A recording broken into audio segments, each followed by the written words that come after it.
Ok, buenas tardes.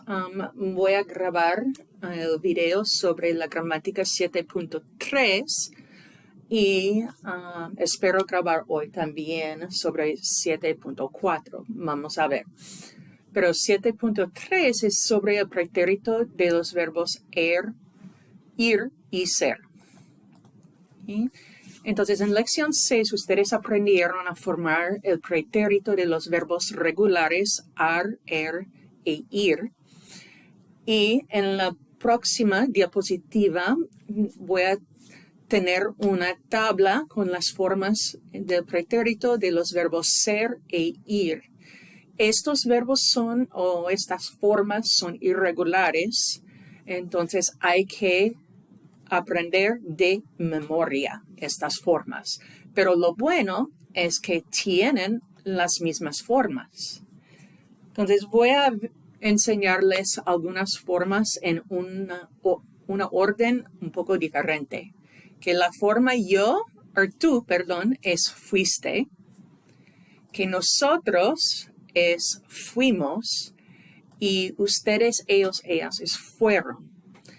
Okay, I showed you these forms first because these forms are the ones that students normally do not have a problem with.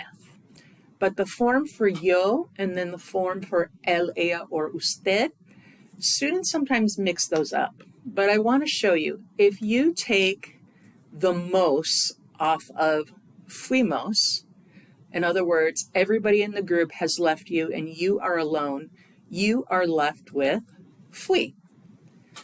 If we look at fueron as a group, if everybody leaves, we drop off the ron, and we're left with either usted or él or ella, then we have fue. Okay?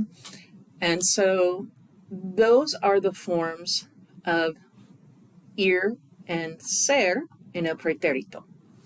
Okay, again, if we drop off the mos, everybody leaves us, we are left alone, it's fui. If everybody is in a group and everybody leaves and one person stays, we drop off the ron and we are left with fue. Okay.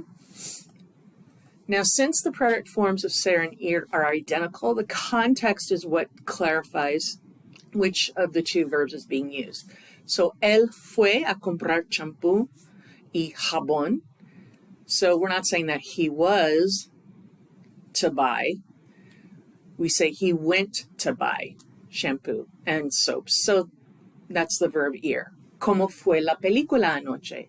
It wasn't how went the movie, it was how was the movie. So, it's the verb ser. So, we know by the context. Okay?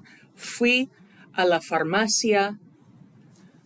Fui presidente.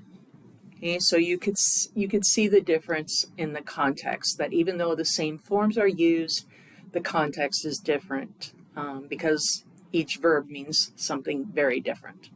Okay, so that's ir and ser en el pretérito.